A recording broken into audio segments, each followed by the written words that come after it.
Breakdown, your number one show for Kentucky Talk, and I don't care who else tells you otherwise.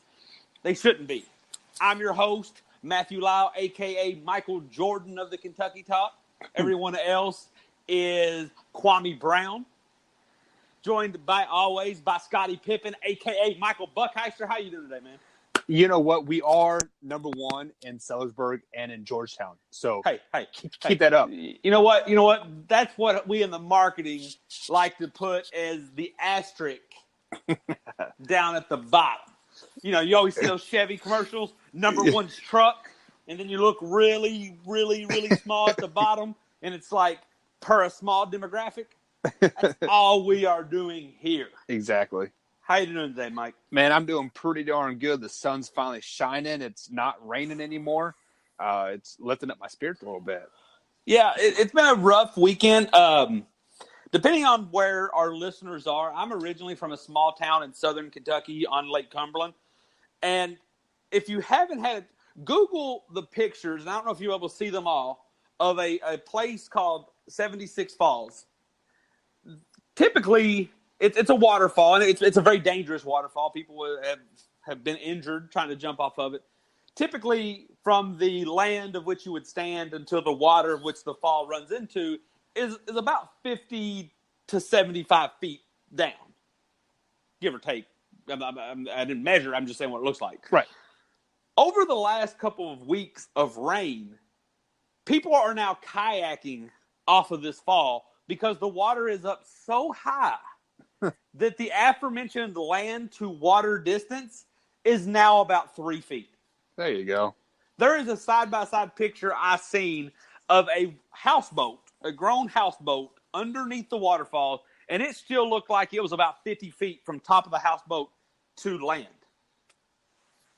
Now it's visibly like 3 feet. The water is absurdly deep. It's crazy. Just to show you how much rain has been falling in this area.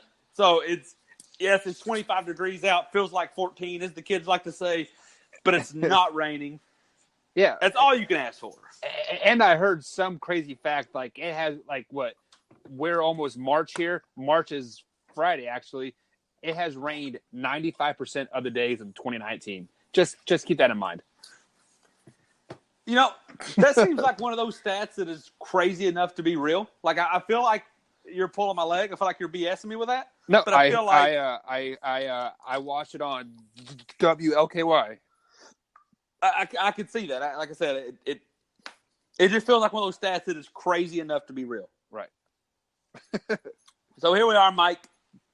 Great game Saturday versus Auburn. I think what was the final score? 80-53, somewhere along those lines. Yeah, it wasn't even close. So the game had couple of interesting things. The first 4 or 5 minutes was a slugfest. Like, it was low scoring. Yeah. Then Kentucky went absurdly hot. Like, I'm talking P.J. Washington was, I think, 4 for 4. I mean, he was hitting them hands in the face. Ashton Hagans hit. I know I'm not the first one to make this statement or this comparison, but Ashton Hagans takes the world's longest 2-point shot. I mean, he's taken literally as close to the 2-point line as you can get, or the 3-point line as you can get. Right. Tyler Hero was making them. Everybody was making everything.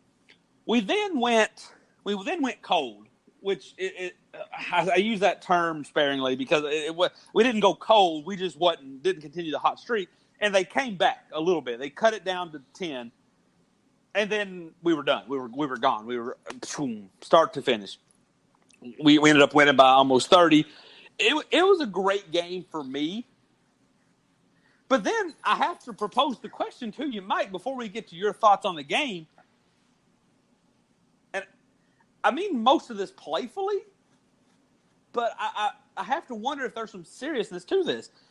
Is Cal, and Cal doesn't get all the credit in the world, but that's where it starts. If you look at all these great players, some's been 5 stars, some was 4 stars, some was top 5 in the country, some was mid-20s. Is Cal too good of a coach, or at least too good of a motivator for his own good? I bring that up because if you came when the season started Rocky, people said, "Oh, Ashton Hagans can't score." The kid had 14 points. Yeah. When you said P.J. Washington can't shoot, he was 5 for 8 from 3-point line, scored over, I think, 24 points. I mean, Keldon Johnson doesn't have a motor. Kid had 17 rebounds. It's tough to win a national title with a one-year team. I mean, I think we can all admit and agree upon that. But I think Cal is too good for his own good, because I'll be honest with you, if the way Kentucky's playing today, let's just picture how a very sad and very understandable ending to this season. We make it to the Final Four and we lose. Like, nobody wants to hear that, but that's very likely. I mean, anybody can lose. So if Cal gets these kids to play like they played versus Auburn, and they play like this through the remainder of the season, they play like this in the SEC tournament, they play like this majority of the NCAA tournament, and then they come out here and they have a bad Final Four night or a bad Elite Eight night or even a bad championship game, well, he's done worked his magic on these players. These players are still going to be equally as good in the eyes of the pros as anybody. So, I mean, they're talking about P.J. Washington being a top 5 player in the country now. Now, I don't know where they got that in the draft, because a lot of times they draft off potential more than actual talent now. But as far as what we're seeing now, P.J. Washington's top 5 in the country. Keldon Johnson, top 10 in the draft. Right. Ashton Hagans and Tyler Hero skyrocket. Nick Richards, you can say what you want about Nick Richards and E.J. Montgomery, but they're 6'9", 7 foot guys that's tall and can play. You don't have to be great to be 7 foot and drafted in the first round. I'm not saying he goes anywhere, but I'm just saying if the hype machine starts chugging along, he has a couple good SEC tournament games. Yeah, I mean, he's a first round pick. 100%. A couple of great tournament games. Goes to the workout. Mm-hmm. People's like, "Oh wow, you are big. Oh wow, you can block shots. I'll take the 20 round. I'll take the 25th pick on you." Right? Maybe it works. It's the same thing we saw in Shai this past year. I mean, he was pretty mediocre, just like all season in the SEC tournament and the NCAA tournament. He turned it on. It was first round pick. Right. So I'm not saying that all this is going to happen, but you would be naive if you can't foresee it being a possibility. Definitely. And I think, look, these kids are working their butts off. Don't get me wrong on that. I am not saying that they aren't doing this, but Cal is coaxing every bit of talent out of these guys. And I said coaxing, not coaching, because people's like, "Oh, Cal's not X's and O." Well, maybe he doesn't come up with the best playbook ever, but the man's a heck of a recruiter. The man's a heck of a motivator. The man knows how to identify you and get the best out of you. His style of coaching is matching perfect with these players this year. Yeah, well, and see, look, not to go on another side, but we always have this conversation. The thing I find about kids and, their prospects, the thing I find interesting about Cal is when you come to Kentucky, unlike any other school in the country, look, Duke's doing the one-and-done thing. I get it. Kansas is trying. All these schools across the country are trying to get on this Kentucky bandwagon with this one-and-done. But Cal does something that helps him and hurts him in the same sense, is when you come to Kentucky, Cal is so, and I truly believe this, Cal is so in tune with the NBA game that you are gambling on yourself. If you come to Kentucky and you're a 6'8" big man who likes to be in the paint, you might fail at Kentucky. The reason I say that is because Cal knows that a 6'8" big man who only scores in the paint isn't going to get drafted. If you're 6'8", Cal's putting you at the 3 or the 4, and he's going to expect you to shoot, a la P.J. Washington. If you're now, obviously, if you're someone like John Wall, Anthony Davis, Karl Anthony Towns, you could go to Ivy Tech Community College, and you're still going first round. But Cal takes these guys. Look, Cal's made a lot of guys some money. Every penny that Willie Cauley-Stein has made, Cal played a hand in that. Cal has almost doubled P.J. Washington's income, at least in the early part of his contract. Would you agree? Like when he gets drafted, I definitely agree with that. But if you look at it, and like I said, please listen, this isn't me dogging anybody. Look at some guys who came to Kentucky, gambled all in, wasn't willing to listen to Cal's coaching, left as soon as possible, and probably lost themselves money. Yeah. Archie Goodwin, Dakari Johnson, Marcus Lee. Alex Poythress got injured, so I don't really want to throw him under that. So, because let's be honest, taking the guy, Archie Goodwin, one of the top 10 guys coming out of high school, if he goes to Arkansas, the man probably scores 20 points every night and gets drafted and becomes a bust. He come to Kentucky and people realize he was a bust much sooner. Because Cal puts you in a situation, he kind of throws you in the water. And if you can swim, you are going to be great. But if you don't, you are going to drown. I have not seen many players, other than probably Scal, and I think that's because Scal just developed different, and he's 7 foot tall, let's not forget that struggled at Kentucky, that just was straight not good at Kentucky, and then went and was good in the pros. You see a lot of other ways. You see guys come in. I mean, a lot of people forget. When you look at that 2014 recruiting rankings, now obviously these are recruiting rankings. People can – these are grown men critiquing kids. You can always be wrong. Karl-Anthony Towns wasn't even in the top 10 of that class. 6 months with Calipari, number 1 draft pick. John Wall was behind the likes of Avery Bradley, Derek Favors, and I wanted to say someone else in that class. Who's the one that you see in the pros? John Wall. Anthony Davis was even behind the likes of Austin Rivers. So Cal gets these guys, and they're better off for it. I say all that to say, are we subjected, and what's your thoughts on that, Mike? How subjected are we to being another long line of this where these kids are playing so good, it's just the NCAA tournament's one bad game away from going home, and with a team we thought, we might bring back 7 or 8. We might not bring back many at all. We might bring back 1 or 2. Yeah, I mean, just to add to those points there, I think this team knows that we are just one mediocre game away, from the season ending. So the likes of PJ and Reed and even Nick and EJ, they're playing like it is their last game, and I think that's why the elevation of play has gone so much up since the January time frame. Since that last loss, not the LSU loss, but the loss before that. Alabama. I'm drawing a blank. Yeah, I mean, we have played lights out. Yeah. I think it is a perfect mix of Cal being a great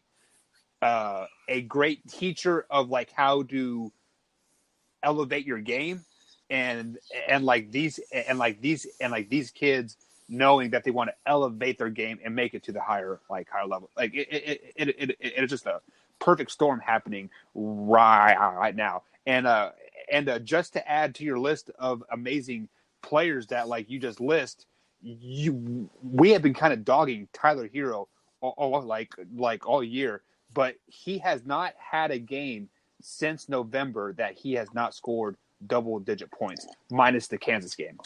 Right, and I mean, that's the thing about this team. Yeah, you're right about Tyler Hero, and I think Tyler Hero is, in my opinion, Tyler Hero is a walking embodiment of what this team is.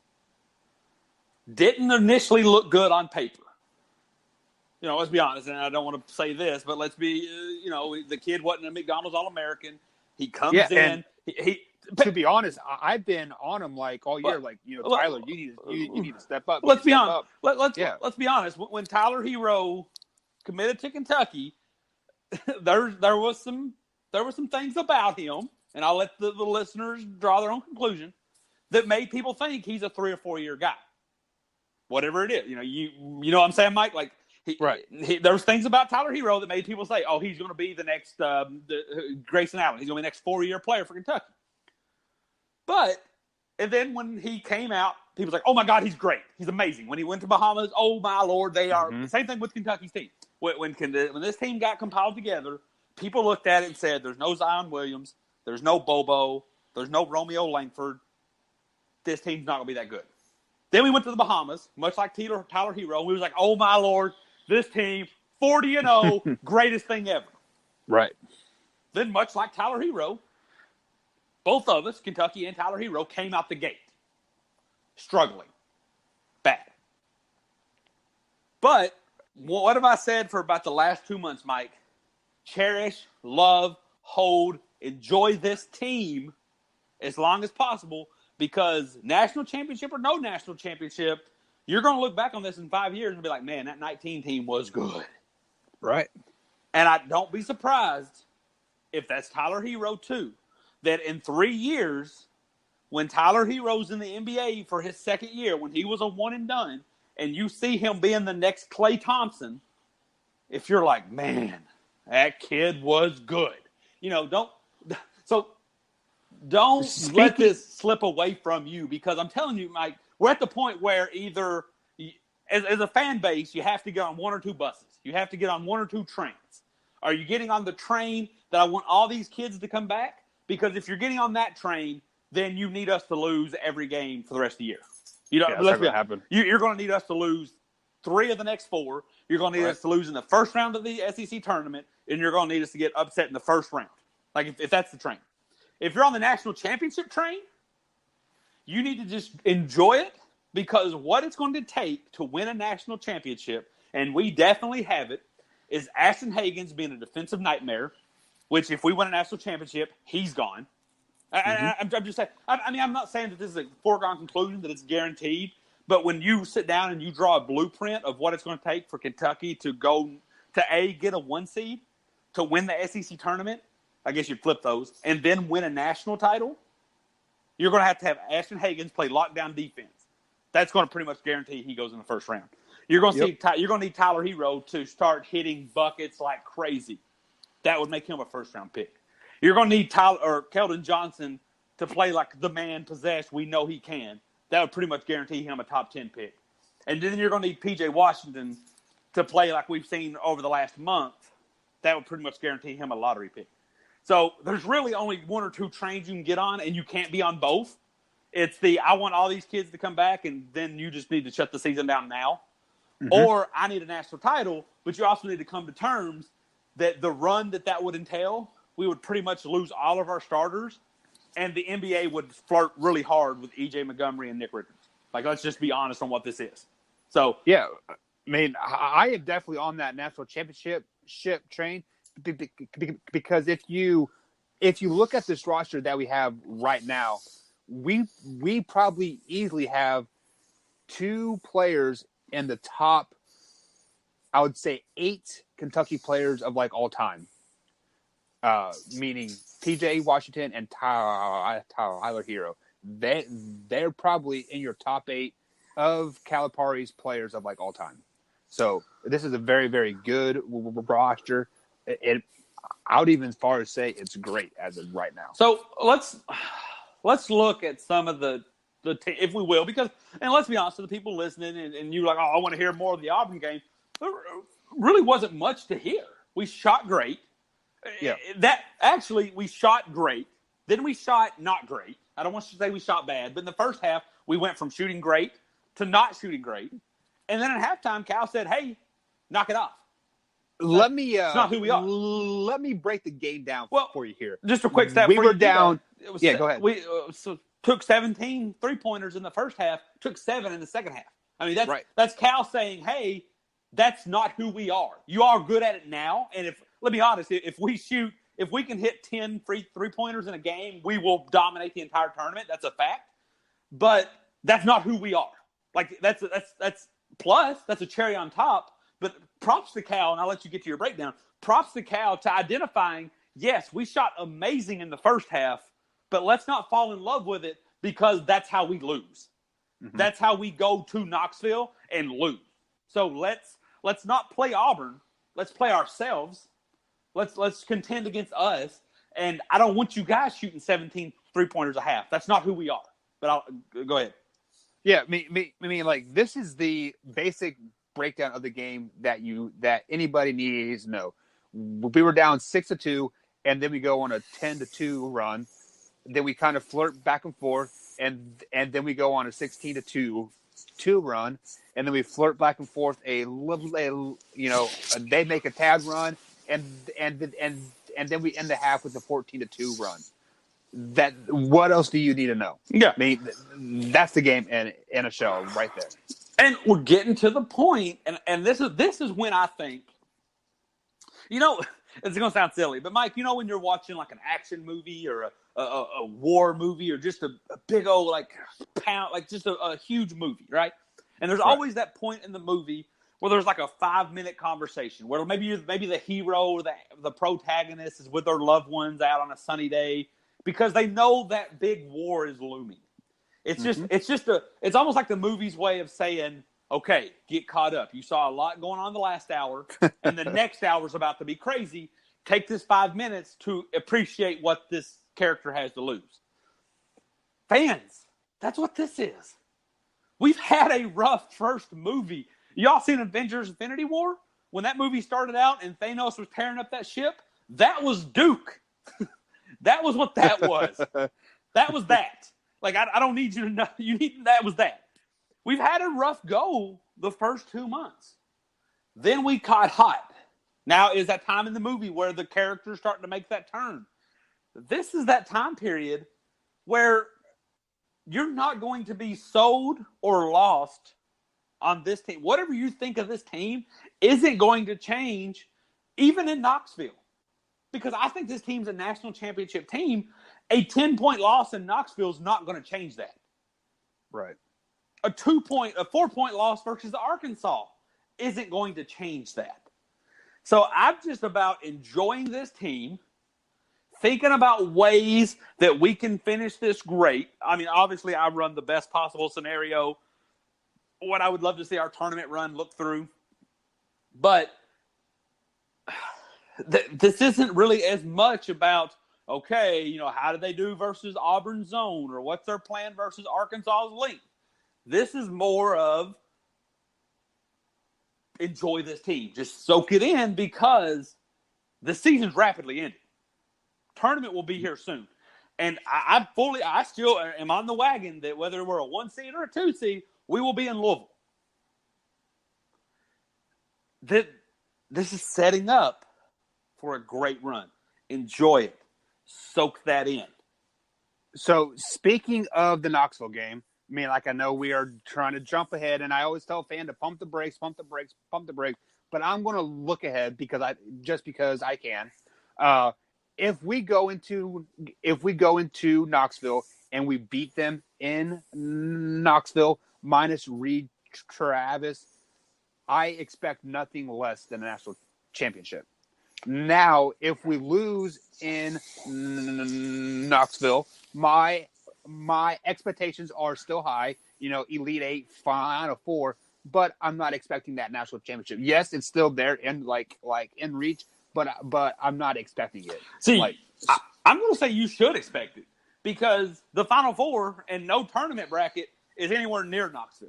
Like, that's the thing that I think a lot of fans need to soak in. Don't take too much because you've done seen us beat Tennessee. You've done seen us beat Kansas. You've seen us go into Auburn, which is a ruckus place, and get it done. The thing that potentially could push Tennessee over the top versus Knoxville or in Knoxville won't be a factor come March. I think that's why last year, I mean, we lost to them at home, we lost to them on the road, but when we got into a tournament setting, we beat them. I just think that I don't think a loss that because honestly, and I think I'll be honest with you, Mike. I think we're either going to lose or we're going to beat them by 20 because Tennessee is in a weird place right now. They feel they're in a very tough. We talked about this a lot last week. Well, they feel like they got cheated against LSU. Call it what you will. They already hate the way we dominated them. So they're either going to be so rared up and ready to go on any kind of run that they're going to beat us, or they're broken because they're not used to this kind of talent. They're not used to being at this mountaintop. They're not used to having a 3-week run at number one. Mm-hmm. So then, you get number one, you win a couple of games, you're up top, everybody's talking about you, they love you. You go to Rupp Arena, you get embarrassed. It happens. We'll bounce back.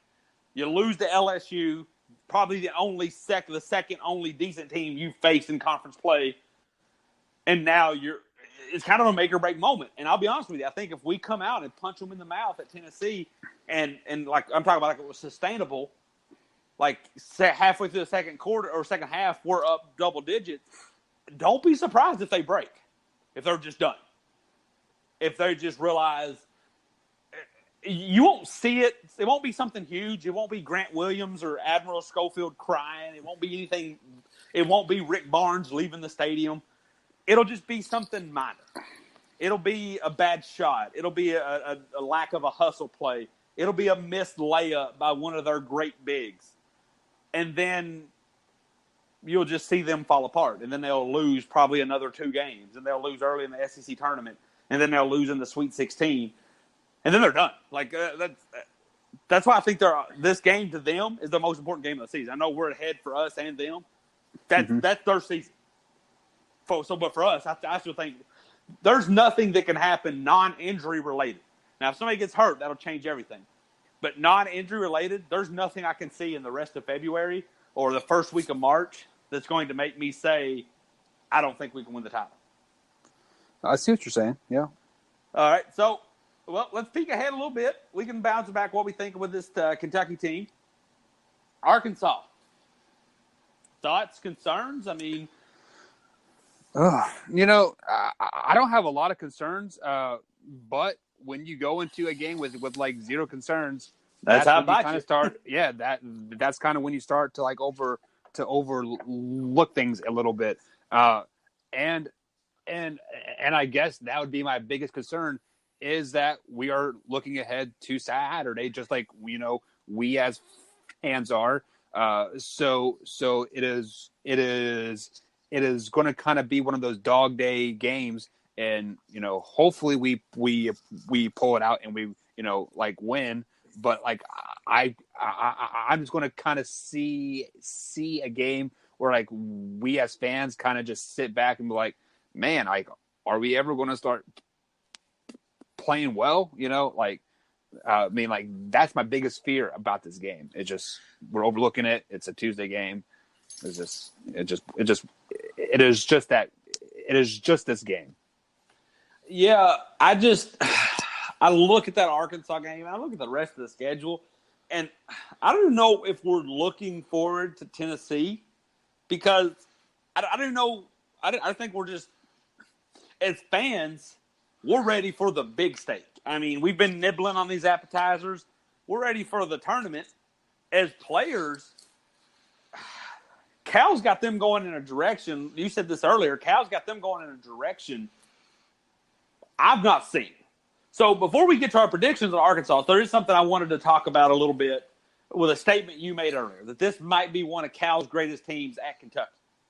Well, it could be one of Cal's all-time greatest teams, but for the point of this discussion, we'll focus on just at Kentucky. So he's been here. This is his 10th team. So just kind of quickly, let's just kind of go through these. Number one would clearly be the 2015 team, right? Like that's even without a national title, that if we're talking talent and the way they play, that's got to be the number one, right? I mean, they got 10 guys that could have easily went pro. I think 8 of them or 9 of them are on or have been on an NBA roster within the last season. I would say as a college team, yeah, they would probably be one. But as far as like a single player talent wise, I don't think a player from that team cracks the top 5 of all time, like in players in the NBA. No, players all time under Cal. Really? Well, yeah, I think Cal Anthony Towns is probably the 3rd best player on Calipari's team that Calipari's ever had, right? Would you not agree with that? I mean, like I don't know. Who do you think is the best overall player? Like AD? Yeah, in my opinion, if you go like best basketball player, No. So no. Hang on here. how are you? Best is the best college basketball player. So it would go like, Anthony, while they were in college, like Anthony that Davis, level's good. Yeah. Anthony Davis, John Wall, Karl Anthony Towns, Boogie Cousins, Malik Monk. See, and I don't think Cousins is in the top 10 because, like, Really? I don't think he was that good of a college. Like as far as this ranking's concerned, I don't think I don't think he cracks that top 5 because you have to think about this. You still got Monk, you got Fox. I mean, yes, they came on late, but they still had great second halves of the year. You have Tyler Hero, you have PJ. You have a great list there, and I don't think Cousins is in the top 5 as a college player. Now, At Kentucky, he averaged 15 points and 10 rebounds. Right, he did. Like that's top 5 numbers to me. Like Jamal Murray is the only. Like here's the thing. Like Jamal Murray is the only player under Cal to average over 20 points, but I don't think he's the best player. Like I don't even think he's in the top 5. No, I mean he just played on a down team. I think Boogie was one of the best players we've had in the Kentucky uniform under Cal. I don't know. To me, the top 5 goes. We're just talking college because I have to keep myself out of it because I want to say Fox played better than Monk at Kentucky, but I think Monk played better than Fox at Kentucky. It's just once they got into the pros, Fox took off and Monk's still trying to find his way off the bench. Yeah. But yeah, top 5 to me, and like I said, we could probably have this discussion again later in the week once we kind of realize this is an actual discussion and really look into some numbers because I'm sure there's also going to be a player that really balled out and you're just like, I forgot that existed. I do think Anthony Davis is number 1. I think John Wall's 2. I still think Karl Anthony Towns is 3, Boogie's 4, Monk's 5, probably Fox 6. I don't want to hold it against Booker because I think Booker was an all-time great player, but he came at the wrong year. I mean, he came in the year when we platooned. If he would have somehow came in 2016, Booker would have averaged 30 points a game. So you don't think PJ is in the top 5? I do not. No, really? Not right now. No, I think he. Let's say maybe it's like this. When you watch the NBA dunk contest, right? Mm-hmm. They do an amazing bounce off their head, windmill, 720 dunk. If they don't get it on the first time, no matter how amazing the dunk is, you kind of hold that against them. So maybe I'm doing that subconsciously. Mm-hmm. That because I'm looking at their entire college career, I'm averaging in his first year, and maybe I'm holding that against him, and maybe there's still a run. I think Julius Randle would go above PJ Washington. Yeah, I forgot about him. See, that's what I'm saying.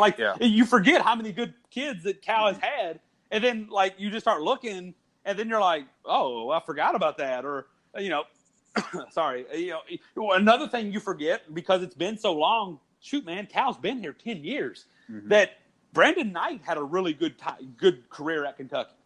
He just kind of fizzled out once he got pros, and you kind of forget about him. And that team. Anybody on that 2011 team you kind of forget about because they got sandwiched in between the 2010 John Wall first year under Cal and 2012 national title Anthony Davis greatest of all time. That 2011 team, I think that's going to be one you kind of look back and you're like, Terrence Jones wasn't bad. Deron Lamb wasn't bad. Brandon Knight was actually really good. Dude, I forgot because of so much talent. I forgot how much Darius Miller contributed, not in 2012, but in 2010. When we first got, John Wall, DeMarcus Cousins, I forgot how big of a role that Darius Miller played in it. You just kind of assume that the 5 guys that got drafted was the 5 players that made all the noise. It's just one of those things. I mean, that's just me personally. I mean, obviously, I'm sure if you're a fan of PJ, and I'm sure if you ask PJ, he would tell you he's top 3 all time under Cal. I think if this team wins the national championship, PJ and Hero got to be in the top 10. Let's say PJ finishes out the year like he has been doing this last month to month and a half, and Hero keeps scoring his 10 plus points a game. I think they work their way into the top 5. Okay, so let me do this just for kind of fun because this is Cal's 10th team. Pick one. I'm going to go through every team he's had, and let's pick one player, and then we'll just kind of see what that 10 looks like. And then, obviously we'll have to stop this PJ discussion because there's still stuff to be done. Like, right. I mean, none of those other – like, Boogie can't contribute in any way. Like, he's done. Like, his time at Kentucky's done. Even guys from last year, like, it's done. Like, PJ still got work to do. I mean, if PJ averages a triple-double all through the tournament, the kid's number one. I don't care if he never plays a minute in the NBA. The kid's number one. So PJ still gets some work done. So 2010, can we both agree John Wall was the best player on that team? Yeah, 100%. 2011, Brandon Knight. That one was kind of an iffy one, but was Brandon Knight the best player on that team? Yeah, mainly because I can't think of who else was on that 2011 team either. There was Liggins. To be honest. Liggins played. He actually got drafted off that year. We had Terrence Jones, but he was very unstable. Josh Harrelson came out of nowhere, but I can't call him an all-time great. And Enes Kanter was on that team, but he never played a minute, so you can't. Yeah, so I think my process of elimination has got to be Knight. All right, so 12, we would probably go we have to go Anthony Davis. I mean, that's not even a discussion. Yeah. 13, I don't even know. That team was so bad. Archie Goodwin was the highest. No, let me. My bad. Injury got in the way. Nerlens Noel. Would you agree on that? That team was horrible, but. Yeah, I'm actually looking at the roster now, and I think Noel was probably the best one. Yeah. 14, Julius Randle. I mean, yes. We had some. Yes. 15 was such a loaded team. I would go Karl Towns was the best player on that team. The platoon team. I mean, I think Devin Booker, given more minutes, could have some things. A junior Willie Cauley-Stein can't be taken lightly. No, but I think Cap was by far the best. The 16 team had a sophomore Ulis, but I think Jamal Murray was the best player, right? Yeah, probably. Okay, 17 is going to get a little discussion. Fox or Monk? Bam's in there. If you wanted to make a case for Bam, I would probably – you'd have to explain it a little bit. But Fox or Monk, I'd take whatever you told me. I would say Monk just because – yeah, me too. Because, I don't know, he just seemed like a lot more explosive. Yeah, he was so up and down, but his ups were a lot higher than Fox's were. Okay, so last year's team, this is where it gets kind of interesting because there's not been a whole lot of time to digest it. The way it ended for Kentucky fans wasn't exactly favorable. Knox or Shea? Or somebody that – I would say Shea, just because of the way he played in March and April.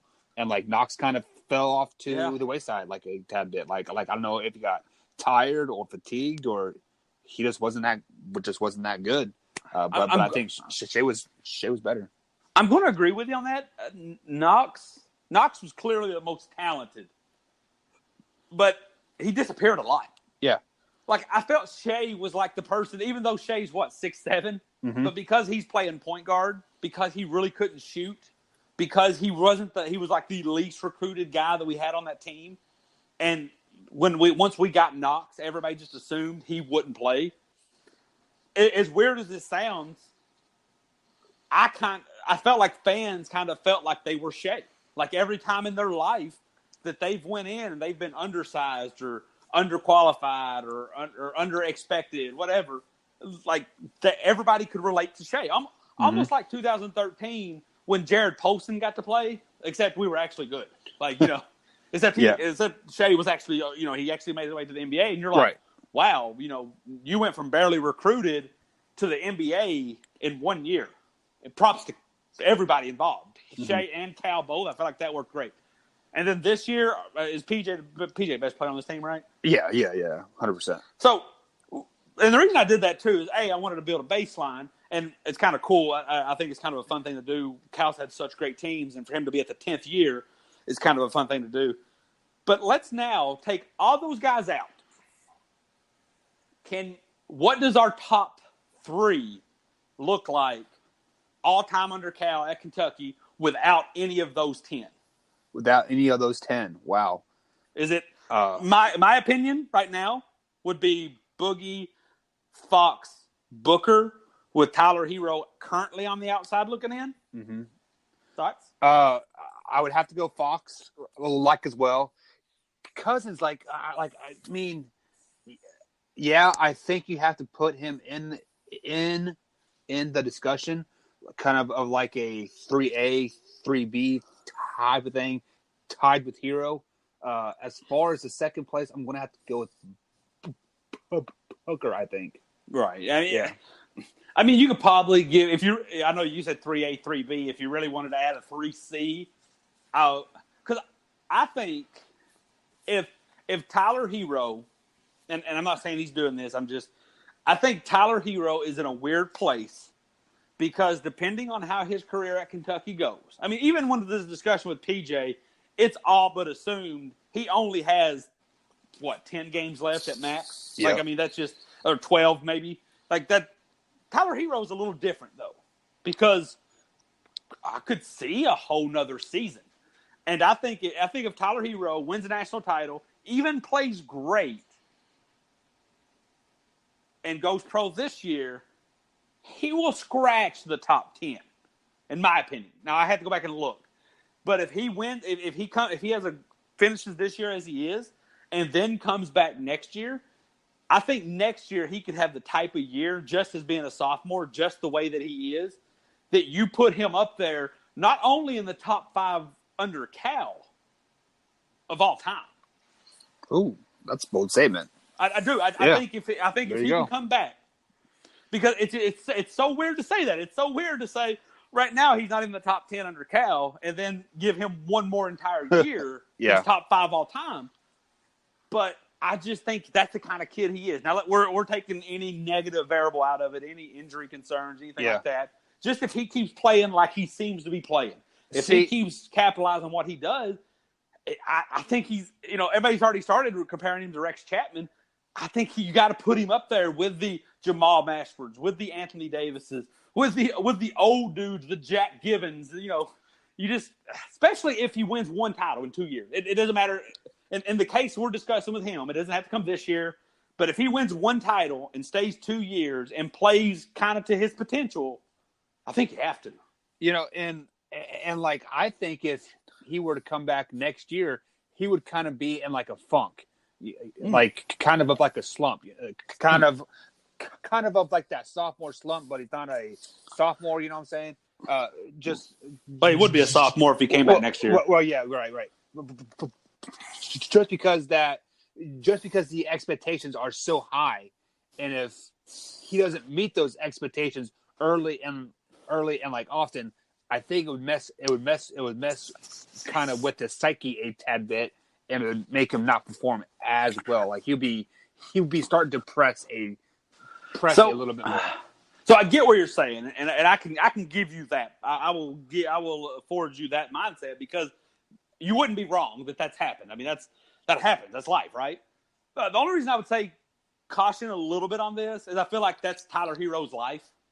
That coming into high school, he was like, "You're not good," and then he became good, and then they said, "Oh, you're good, but you're coming to Wisconsin," and then he wasn't coming to Wisconsin, and everybody said, "Oh, you're never going to make it at Kentucky. You should have stayed at Wisconsin."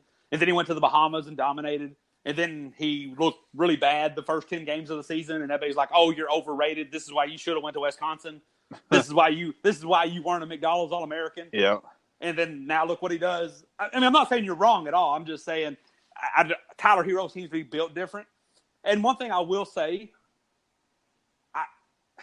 I will give you, there's a 45% chance of that happening, or 49. I won't quite give you 50-50.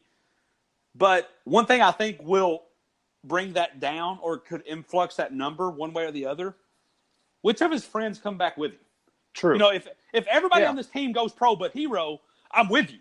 Even though I don't think it would happen really bad, but it would be weird, right? You come back from summer break, You All you your be the new friends kid are on the gone. block. Yep. Yeah, well, you're the new kid because of all the other new kids.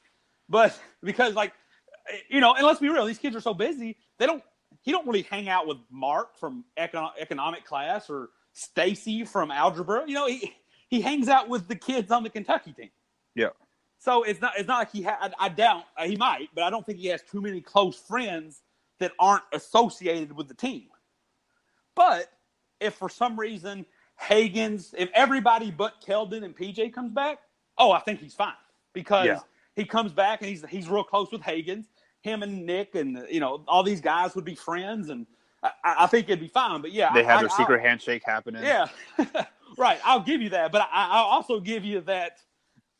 Kind of what you say makes more sense if he steps on campus next year, and he's the old dude.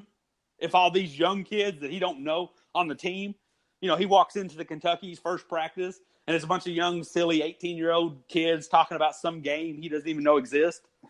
Because that's how isn't that how generations work now? It's no longer decades, it's years. Right. Like, if you graduated in 2018 and somebody graduated in 2020, like, I imagine that's like 10 years now. Like, right. Tyler Hero's like, bro, I play Fortnite, and he's like, I play Apex. And you're like, what's Apex? And he's like, I don't know. You know what I'm saying? Like, right. Like, it's not even like you're talking to your grandpa who don't know what Facebook is. I mean, we're talking, hey, man, I played the new Call of Duty, and the kid's like, nobody plays Call of Duty anymore. That's so last week. And it was literally last week. Like, new game dropped Friday, and it sounds silly, but look, that's how it would be. He would walk in with a bunch of 18-year-old kids, and they're all like, what's up, Gramps? Like, that's how it would be. Yeah, and just to add to your point there, like, I think that's why some of the Kentucky players are struggling in the NBA is because they are so young, and they can't relate to these older players, even though they're 23, 24, 25 years old. These guys are 18, and they can't like they aren't friends, so they're kind of struggling in that aspect. So that's interesting. I don't quite completely buy into that, but there is something there, and I want to talk to that. I like that. That's a nice thought, though, Mike. Because let me paint you a picture. Me and you are Kentucky players. We're these 18-year-old Kentucky players, right? Ooh, making that money. Right. We're not yet. We're at Kentucky. Pump the brakes. Right. We're not at Kansas. Yes. Or Louisville. We're 18-year-old Kentucky players, right? And I'll give you the bone on this one. You're the number 1 draft pick. You get drafted by the Phoenix Suns, right? Right. You're 19. You're young, like you said. You show up to camp. Well, there's Devin Booker. He's only 20. And there's DeAndre Ayton. He's 18. There's Josh Jackson. He's 18. Well, I'm not as good, so I drop to late first round. And I get drafted by the I get drafted by the Golden State Warriors, right? I'm 18-year-old, 19-year-old. I walk into the locker room. Steph's 30. Clay's 30. KD's 30. Andre Iguodala and Draymond's 30. Andre Iguodala and Sean Livingston's 35. I think there is some truth to that. If you're a really good player, and if you're a number 1 draft pick, you walk into that locker room with respect. Yeah. Plus, you're going to a bad team. Everybody on the Kings is young. Everybody on the Suns is young. You start going to the Warriors, even the Celtics. Pretty much any team outside of the first top 10 picks, they'll be an older team more than likely. Yeah. Well, even a team like the Suns, the Sixers, who are a pretty young team. Ben Simmons is only 22, but he's been in the pros for 4 years. Yeah. Joel Embiid's 23, been in the pros for 4 or 5 years. So even then, there's that mental maturity that you don't have. Where if you get drafted by the Suns or the Kings, you're walking in and there's other 18, 19-year-old kids playing Xbox. Yeah. So I do think there's a lot of truth to that. I don't think that it's that case for every team. But if you're an undrafted free agent and you 18-year-old and you find yourself in the Golden State Warriors locker room, A, they're not respecting you. B, they don't expect anything from you. And C, you're nowhere near their age. Yeah. So, very good point. And like, how was like I wanted to bring that up earlier when we were talking about Fox and Monk. How like Fox has had so far a pretty stellar NBA career, and then like Monk is kind of struggling, still trying to find his way. Yeah. That's because Fox went to the Kings, where it is a younger generation team, and the Hornets, where like Monk went, they're a tad bit older. So yeah, I mean, Kemba's 30. I mean, yeah. People forget but he was a senior when he came out. I mean, he's upper 20s, early 30s. Uh-huh. And let's look at everything else in factors too. The Kings are kind of a laid back, we don't know who's going to be our leader type of organization. The Hornets have Kemba. Their owner's Michael Jordan. Right. I mean, we saw that video where Michael Jordan slapped Malik Monk. I mean, it's just kind of a different vibe. But, hey, don't be surprised 5 years from now if Monk's not the better player. I mean, yeah. Because it's one of those things where if kind of like coming to Kentucky, we're going to bring this back around to where we started. If me and you are high school teammates, let's take it back even further. We're high school teammates. We're both equally good. We're both 5-star recruits coming out. If I go to Kentucky, and I don't mean anything bad by this, but you go to Kansas State. I mean, we've seen it with the likes of Michael Beasley. If we go to those prospective colleges, and then we come back to our hometown around Christmas, it's probably fair to say that you're having a more fun time at college because I'm the big man on campus, right? And I'm being yelled at by every fan. I can't get on Twitter without being nitpicked. Cal yells at me all the time, And then we come to March, and let's just say, for the sake of this conversation, we both make it to the Final Four. You still had a better fun because when you lost in the Final Four, you came home to a parade. Yeah. When I lost in the Final Four, I came home to nothing. Yeah, you were expected to win. Right. We were just happy to make it past the first round. But 5 years into our pro career, when I come home in my Maserati and you're working at the local insurance office, I think that's the difference. Because you had fun early on, and it was tough, and it was great. But when the going got tough, your coach didn't have you prepared. Calipari had me prepared. Right. Because no one's going to yell at you like Cal is. There's not an NBA coach in the world that's going to rip you up like Cal will. Now, the NBA coach will probably fire you, but it's all right. It's like that. Have you seen the watch part of my language, but it's part of the Inglourious Bastards? Yeah, sure have. When the guy's yelling at Brad Pitt, and he's like, because he broke the deal, and he's like, they'll kill you for this, and he's like, they'll chew me out. I've been chewed out. That's right. That's the thing. I feel like I feel like you go to the NBA after playing under Cal, and he's like, oh, coach will get mad, and he's like, no, he'll make me run. I've had to run. No, I'll show you bad. And that's not negative against Cal. I just think that's how Cal prepares the players. That once you go play for, I don't even know who Monk's play or Fox is playing for out in Sacramento, but I guarantee you it's not near as what Cal's going to rip you. So I think it's Gladi Vidak, or how you say. Is he the coach? Isn't it? Is he the coach? I think he's a GM. Oh, is he a GM? I don't know. Maybe. Who knows? I'll talk. They're supposed to make the playoffs. I'll know more about them when they actually make the playoffs. So we've had I love these types of shows. Fans may not. I don't know, because it's just us talking Kentucky. Favorite thing to do. Let's get back on track just real quick. Give me your Arkansas prediction. Like I said, I think it's going to be a slugfest, sloppy, really not exciting game. I'm thinking low scoring. I'm thinking 65-57. I feel like I shouldn't predict, because over the last couple of weeks, I said we were going to dominate LSU. We lost. I said we were going to get in a fist fight with Tennessee. We dominated. I said we were going to struggle with Auburn. Dominated. Only one I was remotely close on was Missouri, and that's just because the game took a weird turn. Yeah. So I'm going to take the psychological angle to this and say, much like yourself, we struggle the whole game and we barely win. I can't predict us to lose, but I hope we struggle all game, we win. That usually equates that we're going to win by 30. So let me clarify. I think we are going to struggle, but we as fans will never feel like we're going to lose the game. If you're following what I'm saying. me ask you on this, Mike, because I'm making a list, and anybody listening out there, I'm going to publish it here too. It's 35 of them. I've ranked my top 35. I've ranked all 35 of Kentucky's tournament games by level of enjoyment I felt watching. That'll come out probably today or tomorrow.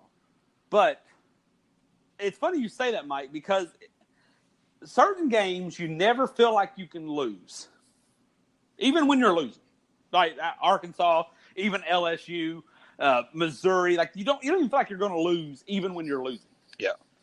But then when March gets here, which it is closing in really quick, Friday, you never feel like you're winning. Because when I was working on this list, I started going back and looking at some of our games. 2015, we dominated Cincinnati. Felt like we were going to lose that whole time. Even in 2015, when we beat West Virginia by 41, I was never comfortable enough to sit down. So it's funny how that goes, Mike. You know, all through the regular season, we have a lot of games where you never feel like we can lose, right? Even when we lose.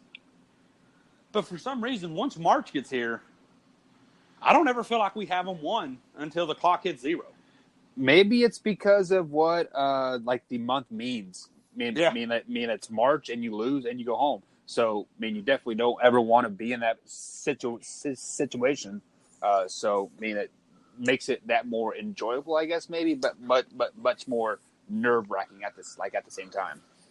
So let me ask you a question for you, because I was having a debate with someone or it wasn't a debate, it was a conversation on why college baseball isn't as successful in the country as definitely the likes of college football and even the likes of college basketball.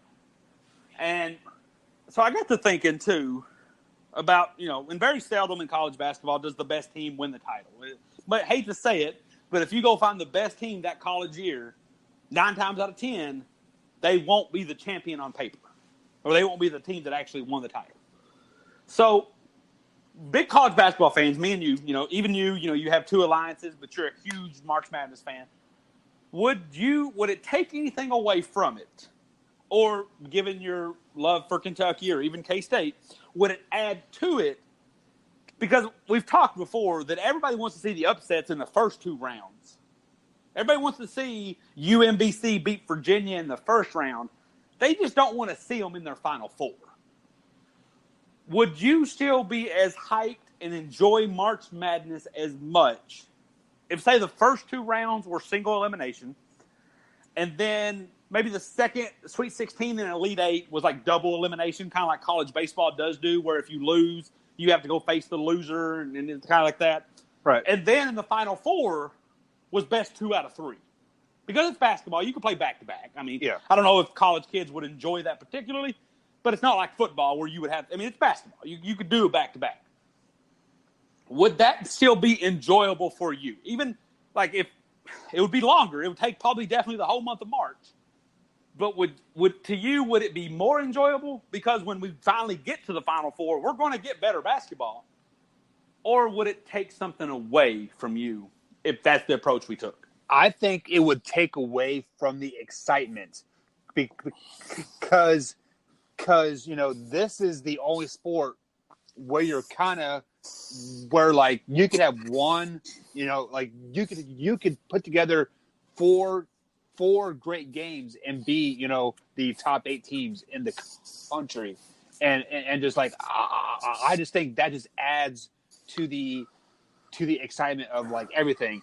Like just look at this, like this past year, nobody cared about Chicago of, Loyola Chicago. Yeah. They had, a handful of fans, but the 95% of the country didn't even know where they were from. Mm-hmm. And like now this year we see them on ESPN a lot. Like I see them on this, like on the sports score, like on the sports ticker, like a lot. So like I think the aspect of March Madness, the way the way it is constructed right now, gives these smaller schools hope and a chance to land a big name recruit like the jaw guy from Murray State. John Moran. Yeah. So if it were to be the best 2 out of 3 or a double elimination, I think that will definitely take away from some of the hype surrounding March Madness as a whole, because you always live to play another day at that point. So I'm going to follow up with that, because you got a great point, and let's be honest, that's why everybody loves March Madness, is the Cinderellas. But there's also that point where you take a team like Loyola Marymount, and under the made-up thing that I just gave, they would still make it to the Sweet 16. Just odds are they probably wouldn't eliminate somebody twice to move on. Yeah. So there would still be some upsets. So are you okay having – which, I mean, and I'm asking you because I know you didn't care about the outcome either way by this point, but are you okay with having Loyola – well, they actually beat Kansas State, so maybe you should pump back on that one. But are you okay with having them be the darling story for 2 weeks, and then when they get to the Final Four, get obliterated by 40 by a team that actually deserves to be in the Final Four? Like, do you feel like that's – like when you're sitting there on your Final Four – I'm sorry. When you're sitting there on the Final Four and you're watching Michigan or whoever beat Loyola Chicago by 30 – like, are you like, well, they had a good run and it's going to be cool? Or are you like, man, I kind of wish a better team was here right now? Yeah, I am on your first point there, Lamar. Like, I was kind of glad that they made that long run, and they kept showing that sister Mary Clarence or whatever, like her name was, and the dog, and it was a very cool story. It was a very good topic to talk about, and it makes me kind of want to rethink how I'm going to pick my bracket this coming year. I'm all for the way it is now. So I'm not going to fight you much on that one, because I feel like I'm coming from a place of resentment, because even when Kentucky's like the 8th seed and they find themselves in the Final Four, I feel like that's different, because I feel like Kentucky's just that good. They just had a really bad start. Like, I don't feel like there's been any tournament run we've had. I don't feel like, even if you switched it over to the new bracket, that Kentucky would be less successful. Even that 2014 team where we were the 8th seed, because obviously we ironically we beat K-State and then we beat Wichita State. Well, in the Sweet 16 we played Louisville. Well, I think we could beat them twice. Then we played Michigan. I think we beat them twice. I think that no matter where we started, when Kentucky makes a run, I'm confident that Kentucky can make a run. I've just been burnt. We've lost 2 national titles off UConn having a game or having a tournament where one player got hot, Kemba Walker and then Shabazz Napier. Mm-hmm. Like, I think if those UConn teams had to go through that same type of gauntlet, we wouldn't have had to play them. Like, I would be okay with a double elimination, but I do not like the best 2 out of 3 or 5 out of 7. So mind you, and just kind of, maybe I'm splitting hairs here. When I said the best 2 out of 3, by that point we're to the Final Four. Oh, okay, gotcha. So round 1 and round 2 would be single elimination, as is. When there's 64 teams and when there's 34 teams, it's as is. If you're a 1 seed and you lose in the first 2 weekends, that's too bad for you. Then then you get to the Sweet 16. The Sweet 16 and the Elite 8, or that whole round, is double elimination. So you could lose and you're not done yet. You just going to have to face another loser. Gotcha. And then once you get to the Final Four, because my hopes by then we've seen our upsets. We've enjoyed Loyola. We've seen Virginia lose. We've laughed at all the upsets. But then once we get to the Final Four, we have Duke, Kentucky, North Carolina, Kansas. Now I'm ready for some 2 out of 3. Now I'm ready for the, what I'm saying? Like, that's just my thought. Now, I mean, obviously this one never happened. Oh, no. It's just my thoughts. Yeah, now sitting back and thinking about it more, yeah, I kind of like the way it is now. I am not a big fan of the 68 teams by any means. I hate those first two playing games. I think that's kind of asinine. But like I do like the 64 team single elimination. Like I think it's pretty good the way it is now. Closing thoughts for you. Would you rather have, which sounds silly because given everything you said, would you rather have just the cut 64, like get rid of all the extra, like just the cut 64, or go the opposite end and add enough to where all the lower seed, basically every It's top like the seed, top four seeds they get to buy. I was going to think top 8. like if the top 8 eight seed, however, would you rather have Yeah. one play-in game every bracket or half the brackets be play-in games? I think I'm happy with this, with the 64, because like after the 64, 65 teams, even you're starting to reach for teams, because like there are 500 teams like making it to the tournament, and I don't think they deserve to be in there. Okay, so interesting thought. It leads perfectly to my next question. We've agreed. I'm going to follow your train of thought. We stay top 64 teams. Mm-hmm. Do you think they should get rid of the automatic bids, where even if in theory, a team could go 0-31, and if they somehow got hot and won their conference championship, they would make the tournament? Or do you think it would just be the top 64 teams, no matter what? So I'm kind of on the fence on this. Like I feel like the large name conferences, i.e. the SEC, ACC, Big Ten, all those. I think if you win your conference, you should get an automatic bid. I mean, like, yes, 9 times out of 10, you will probably make it to the tournament anyways. But like, I am not a big big fan of the ECC AU conference getting a automatic bid, because it's like Evansville, Indiana College of the Blind got they won their league.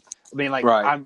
I'm not a real big fan of that, but I also see, if it wasn't like that, we also wouldn't have the Chicago of Loyola making their run either. So the only thing I would change is I'm okay with the automatic bids. I just think you should award it to the regular season champion instead of because if you win, very good point there. Yes. If you win the SEC outright, that means you were the best team throughout SEC play. Like for 3 months, you were the best team. Right. The way it is now, you could technically, in theory, be the worst team in the SEC, but you win 4 or 5 games in a row, which I guess kind of goes along with college basketball, because you could be a horrible team. You win 4 or 5 games in a row, you're a national champion. So I guess that kind of goes hand in hand. But, you could be the worst team in the conference, roll off 5 wins, boom, automatic bid. So, wouldn't this be a crazy story? Vanderbilt, they're 0-12 in SEC play. Let's say they win the SEC championship, they get a 9 or 10 seed, and they just happen to get a great draw, and they make it to the Final Four. They could be a subpar 500 team making it to the Final Four. How crazy is that? That is crazy, and I think it kind of goes back to, what do you want to see? Do you want to see crazy stories like that, or do you want to see good Final Four basketball? Because I guarantee you, if crazy stories sell more. If they run up against Duke, especially a healthy Duke, and it's 40-12 at halftime, you're going to start hearing, how did they get here? So it's crazy. One last closing thought on my end. I think somebody's listening to us, Mike. The latest bracketology came out. Kentucky in the brackets where Kentucky's the 1 seed. Do you know who the 4 seed is? Kansas State. Do you know who the 5 seed is? Wisconsin. They want that matchup.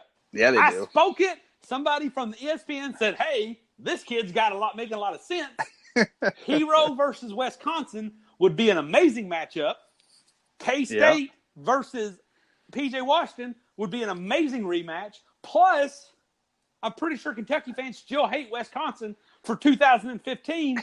Put it in there. Any closing thoughts, Mike? Man, End it on that, man. End it on All that. right. All right. Hey, look, you don't have to hide in the shadows. If you like something I say, reach out because I got a lot more absurd ideas. Mike, don't ever let me get power because let me tell you, what I would do is there would be a 78 seed playoff filled with bye weeks. Then once you got to the Sweet 16, it would be just madness. The national championship would probably be best of 7. So don't let me get the power, Mike. With And that it being ends said, in July. Exactly. And then it starts again in September. Actually, you know what? Another crazy thought, because this is what I was thinking, Mike, and I'm going to be quick, and we can talk about it next week. Perfect scenario for me, for my enjoyment, and I think it'd be a perfect scenario. And like I said, this is what we in the business like to call a tease, because we're going to talk about it next show. Perfect. Actually, the whole thing. Next episode. Matthew Lyles. Perfect answer for Matthew Lyle for the one and done. Next time on Big Blue Breakdown. We're out of here. Like I said, that's what in the business they like to call a tease. We're the Michael Jordan and Scottie Pippen of Kentucky basketball talk. We're out. Big Blue Breakdown. Go Cats.